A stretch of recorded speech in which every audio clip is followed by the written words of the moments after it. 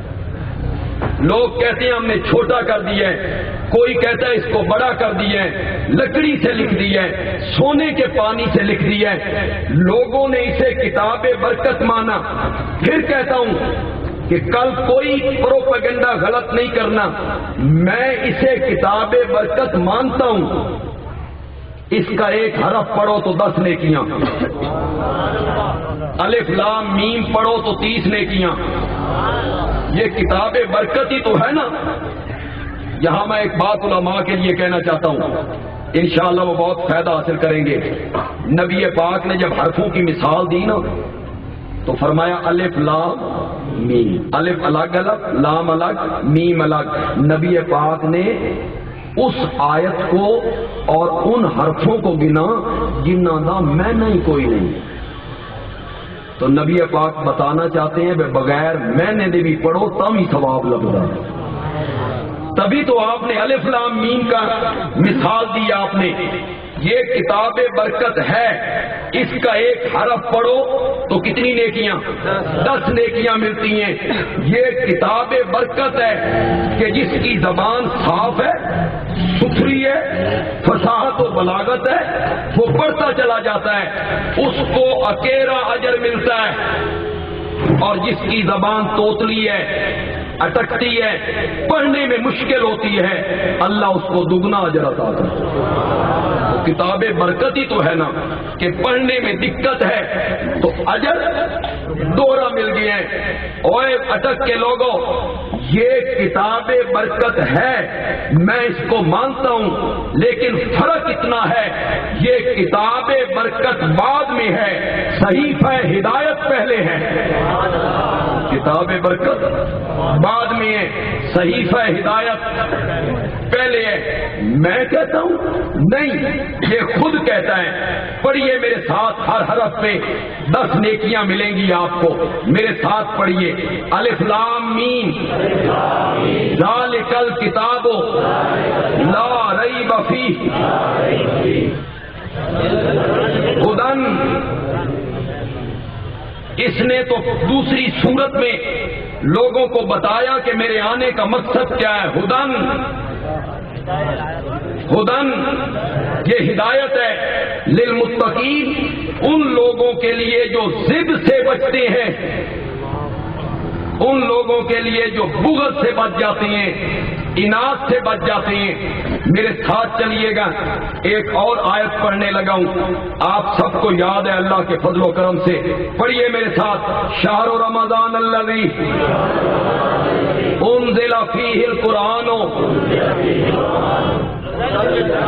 ھدی للناس، رمضان کا مہینہ جس میں ہم نے قرآن اتارا، یہ قرآن سارے لوگوں کے لیے کیا ہے؟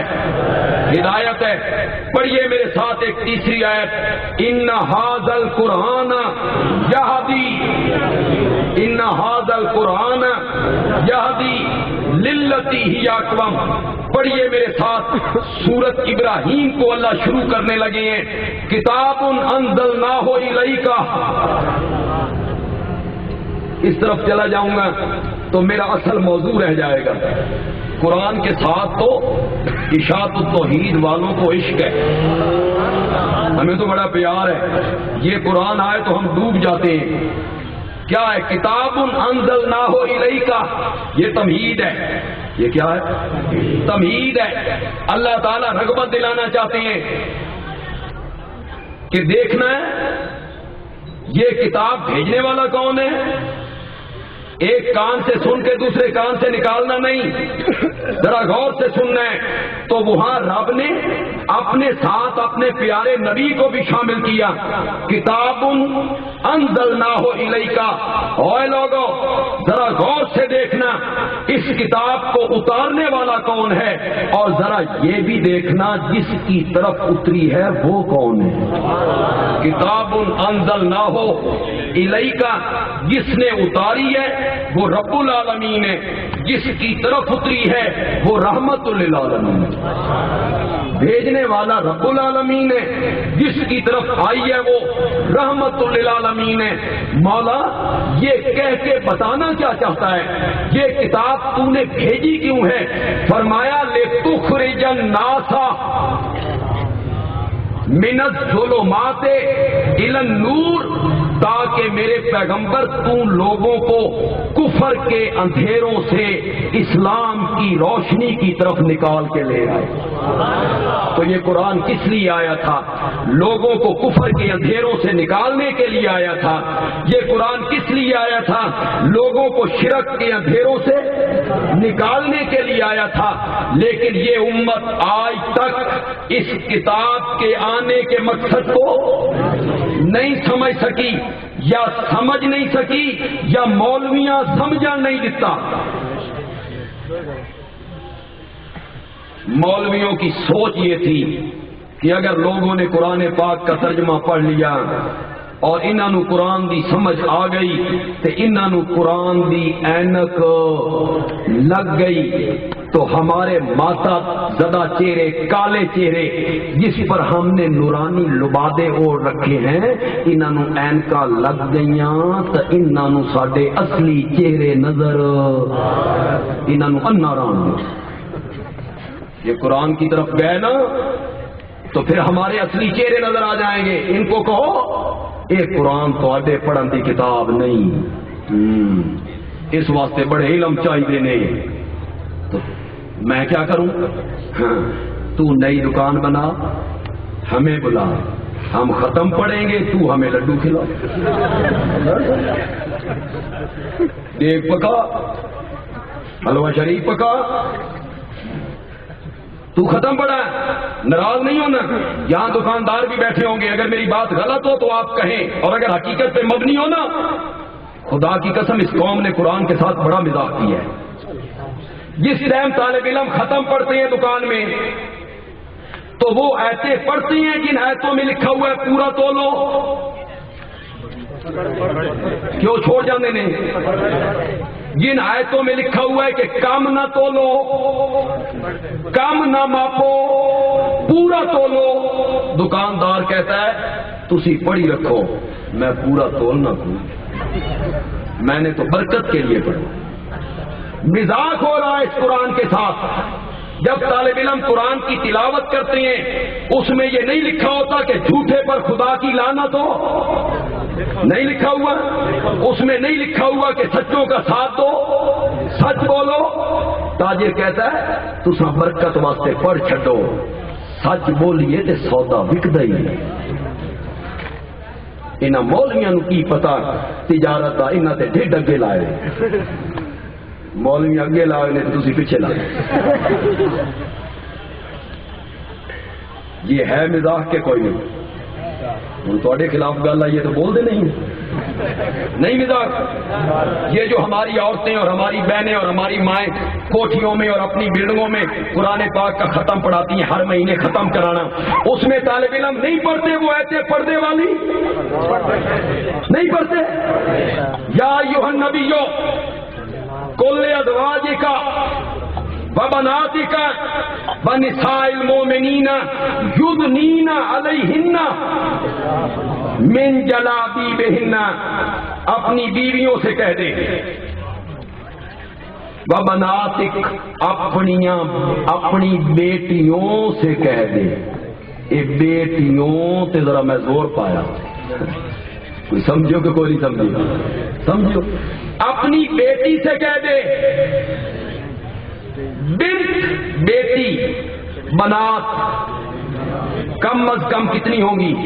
3 یا 3 سے زیادہ، جمع کا صیغہ ہے۔ اپنی بیویوں سے کہہ دے، اپنی بیٹیوں سے کہہ دے۔ تو یہاں یار لوگوں نے کہا اے بیٹیاں تو مراد صحابہ دیاں بیویاں اور صحابہ کی جو عورتیں تھیں ان کو نبی کی بیٹیاں کہہ دیا۔ میں آخیا ہوش دے ناخن لے، اگے پڑھ وبناتک ونساء المؤمنین، مومنوں کی عورتوں کا ذکر تو الگ کر رہا ہے قرآن۔ اپنی بیویوں سے کہہ دیجئے، اپنی بیٹیوں سے کہہ دیجئے اور مومنوں کی عورتوں سے کہہ دیجئے یدنین علیہن من جلابیبہن، جب کبھی گھر سے باہر نکلنا ہو تو بڑی چادر جس میں اپنے جسم کو چھپایا ہے اس کا ایک حصہ اپنے چہرے پر لٹکا لیا کرے۔ جب گھروں میں ختم پڑے جاتے ہیں تو طالب علم کی ایتنا پڑھ دینے کے کو نہیں پڑھتے۔ اس گھر کی عورتیں کیا کہتی ہیں؟ پردہ تے دل دا ہونا،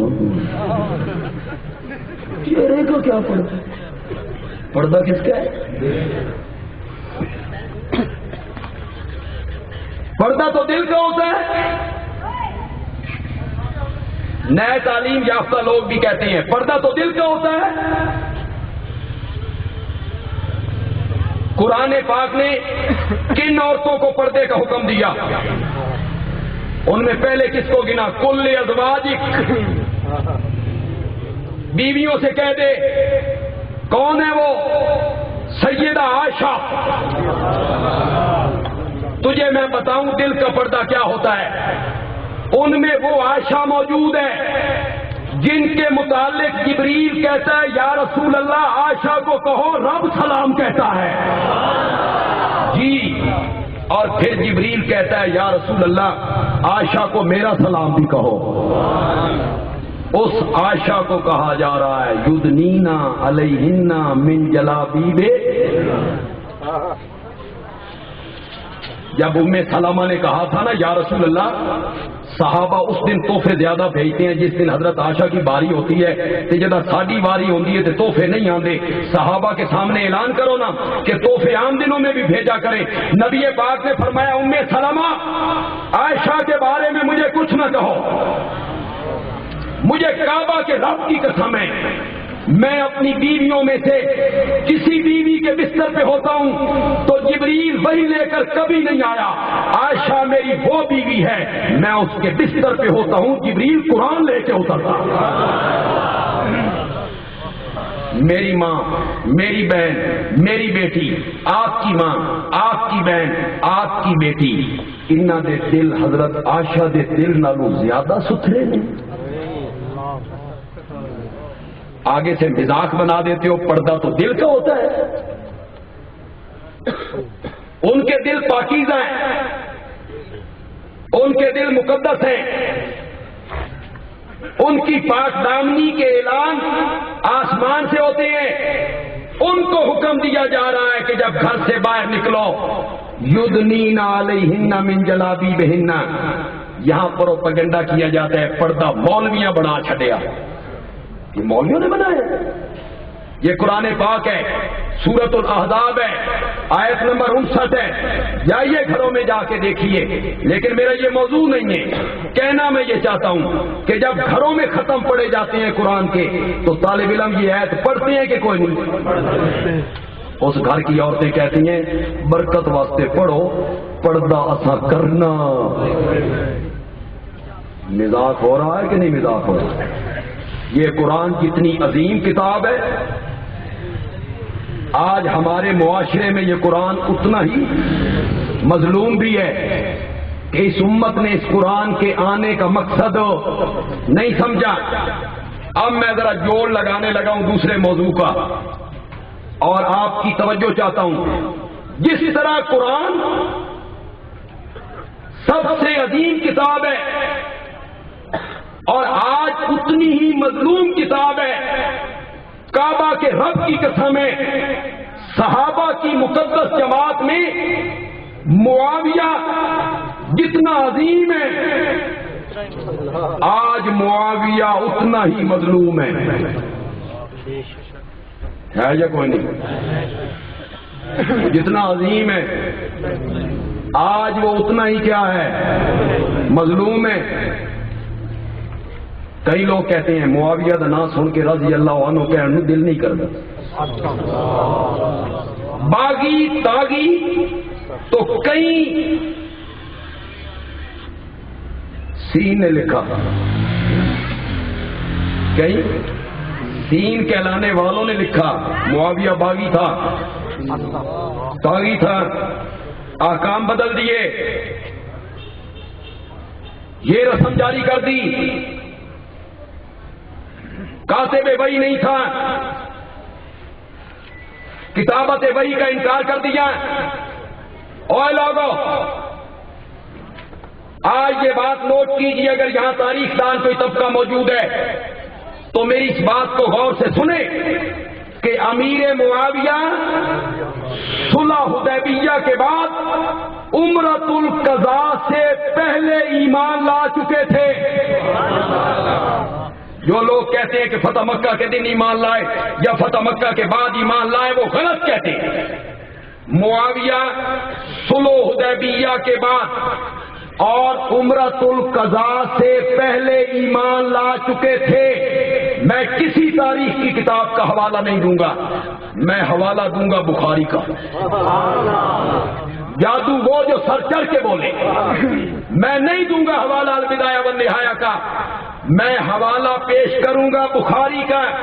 حضرت معاویہ حضرت عبداللہ ابن عباس کو کہہ رہے ہیں, ابن عباس کیا تم نہیں جانتا کہ جب میرے نبی عمرۃ القضاء کے لیے آئے تھے اور آپ نے صفا مروہ کے درمیان سائی کی تھی تو مروہ پہ جب سائی ختم ہوئی تھی تو نبی پاک کی حجامت میں نے بنائی تھی. کون کہہ رہا ہے؟ عمرۃ القضاء کے دن نبی پاک کا سر آپ نے کسر کروایا, حلق نہیں کروایا, یعنی کینچی سے آپ نے وہ بال کٹوائے. کس نے کاٹے؟ زور سے بولو, زور سے بولو, ڈرتے کیوں ہو؟ کس میں لکھا ہوا ہے؟ بخاری میں. نبی پاک نے امیر معاویہ سے کہا میرے سر کے بال کاٹو. معاویہ نے بال کاٹے بھی صحیح, محفوظ بھی کر.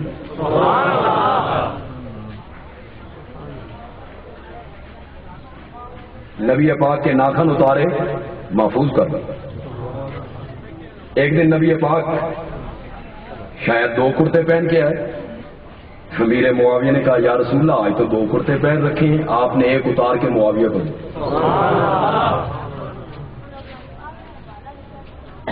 یہ ہمارے تلگنگ میں ہمارا کیا تمہارا تلگنگ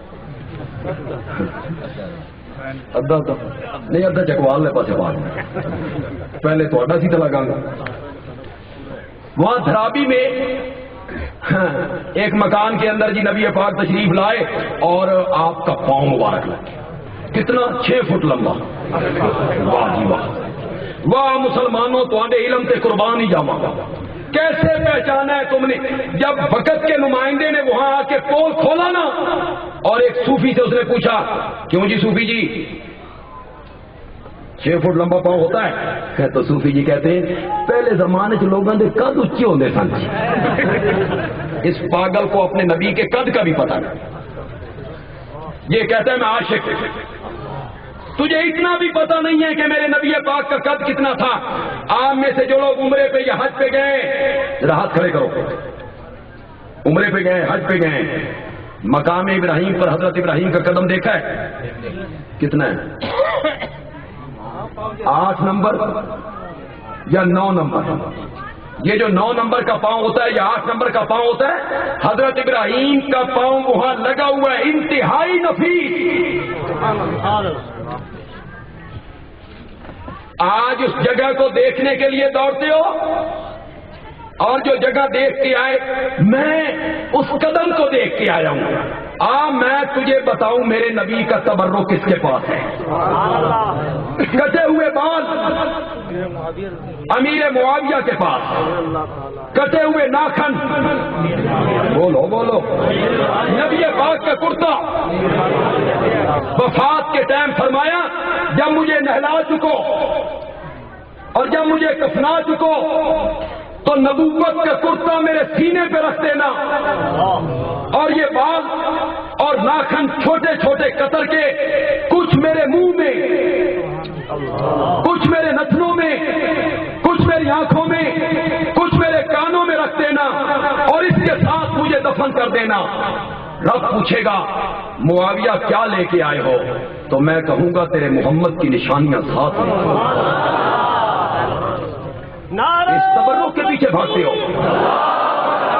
جتنا امیر معاویہ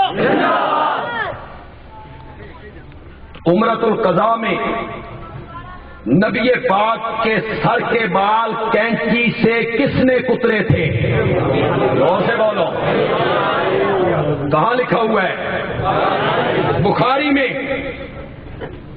عمرۃ القضاء سے پہلے امیر معاویہ کیا ہو گئے چلو میں ایک اور بات کرنے لگا ہوں تاریخ دان طبقے کو اور پڑھے لکھے طبقے کو میں اپیل کروں گا کہ میری بات کو غور سے سننا ہے خدا کے لیے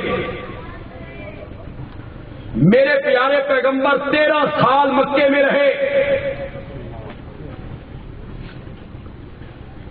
ستائے گئے مارا گیا کانٹے بچھائے گئے سر زخمی ہوا گالیاں نکالی گئیں نام بگاڑے گئے فتوے لگائے گئے پھبتیاں کسی گئیں مکے کی 13 سالہ زندگی میں دنیا کے کسی بندے کے پاس ثبوت ہو تو مجھے آج نہیں قیامت کی صبح تک اسے چیلنج ہے پیش کرے امیر معاویہ نے میرے نبی کو ستانے میں ایک دن بھی حصہ لیا ہو لائیے ایک اور ٹھہر جاتا ہے اب یہ للکار کر کے بڑے بندے مروا چھڑے ان کو کچھ بات مجھے سمجھا لینے دے یار سمجھ آئی بات کہ نہیں ابو لہب نے ستایا کہ نہیں ستایا کیوں نہیں بولتے ہو ابو جال نے یہ کون سا ہاشمی بولو نا یہ کون تھے ابو جال ہاشمی ابو لہب ہاشمی پتھر مارے بددعائیں دی تبن لکا سائر جاؤ تب لکا الیاذ باللہ الیاذ باللہ الیاذ باللہ شیخ القرآن اس کا معنی کیا کرتے تھے ہلاک تھی میں تب لکا پلوتا کٹیا پلوتا سمجھ بدعا تب لکا سائر الیام الہذا جماعتنا نبی پاک پریشان کھڑے میرا چاچا تے میرا گواڈی تے میرا میلاد منانا اللہ تے میرے میلاد تے لونڈیاں تے خوشیاں کرن آلا آج پتھر بھی مارتا ہے، تبن لگا سائر یوم کی بددعائیں بھی دیتے ہیں، اوپر سے اللہ نے فرمایا میرا سونا پیغمبر تو جواب نہیں دینا، تیرے میرے درمیان معاہدہ ہو گیا ہے، فرش پہ تو نے میرا گلا برداشت نہیں کرنا اور عرش پہ میں نے تیرا گلا برداشت نہیں کرنا، جواب بھی میں نے دینا ہے۔ تبت یدا ابی لہب، یہ ابو لہب کون ہے؟ ہاشمی۔ کون ہے؟ بنو امیہ پہ بڑے بولتے ہو، بنو امیہ کا نام آئے تو تمہاری زبانیں نہیں ٹھہرتی۔ ابو جہل کون تھا؟ ابو لہب کون تھا؟ مکے کی 13 سالہ زندگی میں خدا کی قسم میرے نبی کو ستانے میں نہ معاویہ نے حصہ لیا نہ معاویہ کے باپ نے حصہ لیا۔ جاؤ دنیا کے کسی بندے کے پاس ثبوت ہے تو لے کے آؤ، بلکہ ایک روایت کو مان لوں تو میرے نبی کی ایک بیٹی روتی ہوئی آئی اور کہنے لگی بابا میں آج باہر گئی تھی تو ابو جہل نے بلا وجہ میرے چہرے پہ تھپڑ مار دیا۔ اور بیٹیوں والوں، بیٹی کے چہرے پہ اس کا سگا چچا بھی تھپڑ مارے تو باپ برداشت نہیں کرتا۔ بیٹی نے آ کے بتایا بابا بلا وجہ ابو جہل نے میرے چہرے پہ تھپڑ مارا، مظلومیت کا دور تھا۔ نبی پاک نے فرمایا بیٹا جاؤ اور چچا ابو سفیان کو جا کے بتاؤ۔ یہ گئی، ابو سفیان نے اس کی بات کو سنا، اٹھا بیت اللہ میں آیا، ابو جہل بیٹھا ہوا تھا اور بیٹی سے کہا جس طرح اس نے تجھے تھپڑ مارا تھا اسی طرح تھپڑ مار کے بدلہ چکا لے۔ مکے کی 13 سالہ زندگی میں امیر معاویہ اور ان کے والد نبی پاک کو ستانے میں نظر نہیں آتے۔ آگے چلیے، بدر ہوئی، اود ہوئی، خندق کا مارکا ہوا۔ یہ خدا کے لیے میری بات ذرا غور سے سننی ہے، خدا کے لیے غور سے سننی ہے۔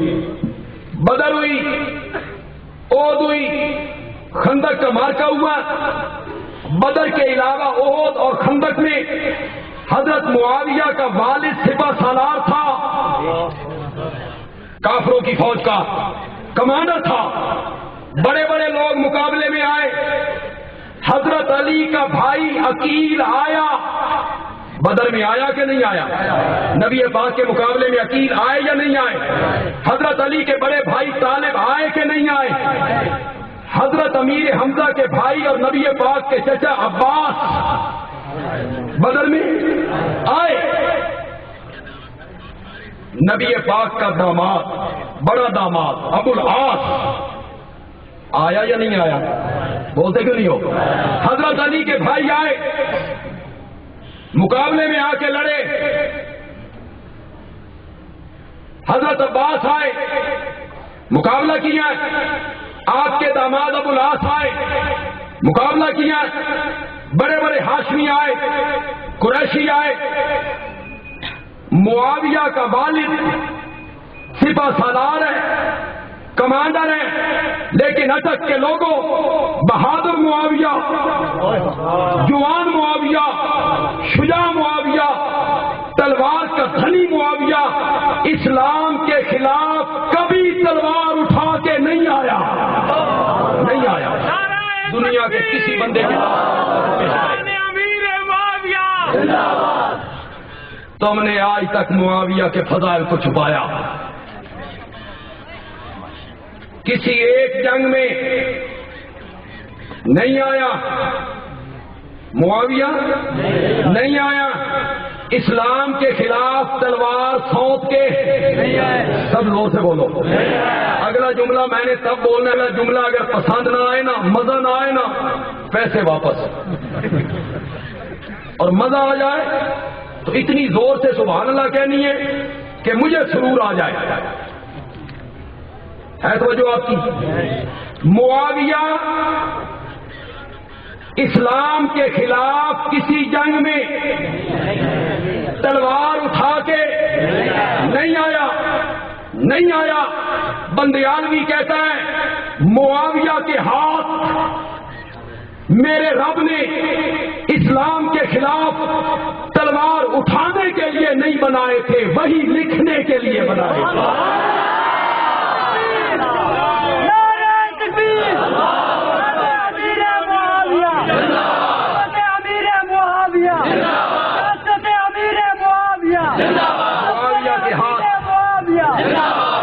معاویہ کے ہاتھ امیر معاویہ، وہی سیدنا امیر معاویہ. امیر معاویہ کے ہاتھ رب نے اسلام کے خلاف تلوار اٹھانے کے لیے نہیں بنائے تھے، وہی لکھنے کے لیے بنائے. وہ کاتب وہی ہے. اٹھا البدایہ والنہایہ کی 8ویں جلد،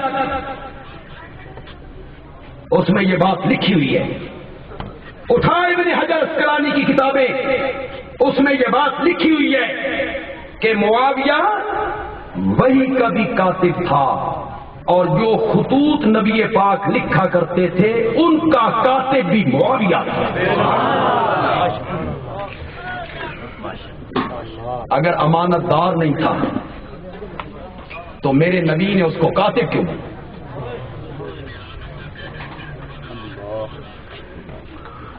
اللہ اکبر. مدینے میں نبی پاک کی ایک خالہ تھی، ماسی، ام حرام. کبھی کبھی نبی پاک دوپہر کے ٹائم ان کے گھر جایا کرتے تھے آرام کے لیے. یہ وہی ام حرام ہے جب نبی پاک گرمی کی وجہ سے پسینہ آیا کرتا تھا تو وہ پسینہ ایک شیشی میں بند کیا کرتی تھی. وہی ام حرام ہے. نبی پاک کی آنکھ کھلی، خالہ کو دیکھا پسینہ جمع کر رہی ہے. فرمایا خالہ کیا کر رہی ہو؟ کہنے لگی یا رسول اللہ غریب آدمی ہے، خوشبو خریدنے کی سکت نہیں رکھتے، آپ کا پسینہ جمع کر لیتی ہوں. ہماری بچیاں جب کسی شادی کی تقریب میں جاتی ہیں یہ پسینہ ان کے کپڑے کو لگا دیتی ہوں. جہاں سے گزرتی ہیں نا عورتیں روک روک کے پوچھتی ہیں یہ خوشبو کتوں منگائی گئی.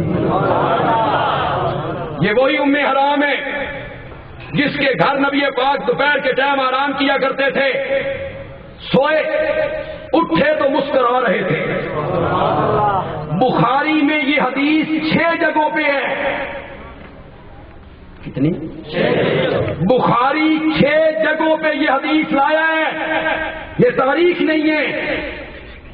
تاریخ کے بلبوتے پہ ناچتے پھرتے ہو اور جو منہ میں آتا ہے معاویہ کے خلاف بکتے رہتے ہو. یہ تاریخ نہیں ہے، بخاری ہے. اور بخاری میں ایک جگہ نہیں 6 جگہ یہ حدیث ہے. مسکرائے. ام حرام نے کہا یا رسول اللہ خیر تو ہے، بڑے خوش ہو، مسکرا رہے ہو. آپ نے فرمایا ابھی ابھی جو میں سویا تو خواب میں اللہ نے مجھے میری امت کے کچھ لوگ دکھائے جو بحری جنگ لڑ رہے ہیں، سمندری جنگ لڑ رہے ہیں، اور وہ پانی کی لہروں پر تختوں کے اوپر اسی طرح بیٹھے ہوئے ہیں جس طرح تخت پہ بادشاہ بیٹھا ہوتا ہے. پھر میرے نبی نے کہا اول جیش من امتی، میری امت کا پہلا لشکر یغزون البحر، جو سمندری جنگ لڑے گا، قد اوجبوا، اس لشکر پہ جنت واجب ہو گئی. کیا ہو گئی؟ جنت کیا ہو گئی؟ آؤ مجھے بتاؤ. یہ پہلا لشکر بحری لشکر، سمندری لشکر حضرت عثمان کے زمانے میں جب قبرص کی طرف گیا تھا، امیر معاویہ صرف اس لشکر میں شامل نہیں تھا، امیر معاویہ اس لشکر کا سپہ سالار تھا. جاؤ ابن حجر کی کتابیں پڑھو، جاؤ خود بخاری کا متن دیکھو. سپہ سالار ہے اور اٹک کے لوگوں، صرف بحری لشکر کا سپہ سالار نہیں ہے، پہلے بحری اسلامی بیڑے کا موجد بھی ہے. حضرت عمر سے کہا طبیعت ذرا پائیے نا ایسی. حضرت عمر سے کہا امیر المومنین یہ جو رومی لوگ ہیں نا کتے یہ سمندری رستے میں کشتیوں پہ آتے ہیں اور ہماری جو ساحلی بستیاں ہیں نا ان میں آ کے لوٹ مار کر کے مسلمانوں کو مار کے کشتیوں میں بیٹھ کے بھاگ جاتے ہیں تو ساڈے کو کشتی کوئی نہیں بھی انہوں کا پیچھا کریے تو مجھے اجازت دیجیے میں بحری جہاز بنانا چاہتا ہوں تاکہ رومیوں کا مقابلہ سمندر کی لہروں میں کیا جائے. حضرت عمر نے کہا میں جیندے جاگدے بندیاں نو سمندر دی لہراں دے حوالے نہیں کرنا, ڈوب جائیں گے لوگ. حضرت عمر نہیں مانے. حضرت عثمان کا زمانہ آیا, حضرت امیر معاویہ نے پھر درخواست کی کہ رومی لوگ آتے ہیں ساحل پہ لوٹ مار کر کے کشتیوں کے ذریعے بھاگ جاتے ہیں. حضرت عثمان نے کہا رومیوں کا جو بحری بیڑا ہے اس میں کتنی کشتیاں ہیں کہ 600. رومی خدا کی قسم جس طرح آج یہ جگہ ہے نا جانتے سپر طاقت اس زمانے میں روم اسی طرح تھا. حضرت عثمان نے کہا 1 سال کی مہلت ہے, بناؤ بحری بیڑا. 1 سال کے اندر بحری بیڑا سمندر کے حوالے ہونا چاہیے. اوے لوگوں ٹیکنالوجی کا زمانہ نہیں, سائنس کا دور نہیں, بجلی نہیں, وہ تو خیر ہوں بھی نہیں, وہ تو دوسرے کھلوتے ہیں. ہم نے ملک کو ترقی کے راستے پہ ڈالا ہوا ہے, پتہ نہیں ترقی ہے کہ ترق گیا. درخت کاٹنے ہیں, اس کے تختے بنانے ہیں, اس میں کیل لگانی ہے, ان کو جوڑنا ہے, پھر کشتیاں بنانی ہیں, پھر بحری بیڑا بنانا ہے. اور لوگوں 10 مہینے کا عرصہ گزرا, 10 مہینے کا عرصہ گزرا کہ امیر معاویہ نے پہلا اسلامی بحری بیڑا سمندر کی لہروں کے حوالے کیا جس میں 1700 کشتیاں تھیں. پہلا بحری بیڑا ہے. اس کا موجد کون ہے؟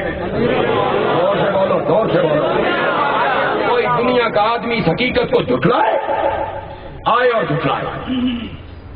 بحری بیڑے کا پہلا موجد کون ہے؟ پھر اس کا پہلا سالار کون ہے؟ امیر معاویہ رضی اللہ تعالی. اس لشکر کے لیے جنت کیا ہے؟ اس لشکر کے لیے جنت کیا ہے؟ جس کا سالار کون ہے؟ جو لوگ معاویہ پہ تنقید کرتے ہیں میں ہاتھ جوڑ کے ان سے کہنا چاہتا ہوں او تے جنتی ہے, اپنا حساب